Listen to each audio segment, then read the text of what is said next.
Hello students, welcome you all to the video lecture on chapter number 10 exponents and powers exercise 10.1 question number 5. Question pathina find the value of m for which 5 power m divided by 5 power minus 3 which is equal to 5 power 5. So 5 power m divided by 5 power minus 3 which is equal to 5 power 5. So generally pathina namalukku negative power irukuna adha vandu positive power ah maathiknom. So appa அந்த term வந்து நமக்கு denominatorல இருக்கு இந்த மாதிரி 1 by a power minus m இருக்குனா இத numeratorக்கு கொண்டு போய்ட்டா a power m ன்னு எழுதிக்கலாம். So base வந்து சேமா இருக்கும் but power minus m வந்து numeratorக்கு போயிடுச்சுனா பாசிட்டிவ் ஆயிரும். So using that rule இங்க numeratorல பாத்தீங்கன்னா 5 power m இருக்கு அது அப்படியே வச்சுக்கலாம். denominatorல இருக்க term வந்து numeratorக்கு கொண்டு போயிரும். So அப்ப 5 power minus 3 numeratorக்கு போயிடுச்சுனா 5 power plus 3 ஆயிரும் which is equal to 5 power 5. Next left hand side பாத்தீங்கன்னா ரெண்டுமே நமக்கு வந்து சேம் பேஸா இருக்கு.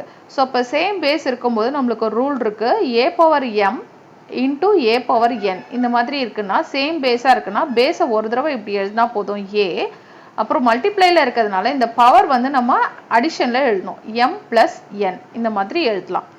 சோ யூசிங் தட் ரூல் நமக்கு இங்க பாத்தீங்கன்னா 5 வந்து பேஸ் இங்கேயும் பேஸ் 5 இங்கேயும் பேஸ் 5 அது அப்படியே எழுதியாச்சு பவர் என்ன பண்ணும் ஆட் பண்ணும். So m plus 3 which is equal to 5 power 5.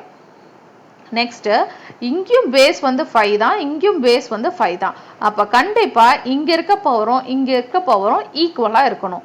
So using that நம்ம எப்படி எழுதலாம்னா m plus 3 which is equal to 5 ன்னு எழுதலாம். ஏன்னா ரைட் சைடுல இருக்க பேஸும் லெஃப்ட் சைடுல இருக்க பேஸும் சேம் அப்ப நம்ம பவரை ஈக்குவேட் பண்ணலாம். So அப்ப பவரை ஈக்குவேட் பண்ணும்போது m plus 3 equal to 5. நம்மளுக்கு क्वेश्चनல find the value of m ன்னு கேட்டிருக்காங்க. சோ அப்ப m மட்டும் லெஃப்ட் ஹேண்ட் சைடுல வச்சுக்கோங்க மத்த டெர்ம்ஸ்லாம் ரைட் ஹேண்ட் சைடு கொண்டு போயிடலாம்.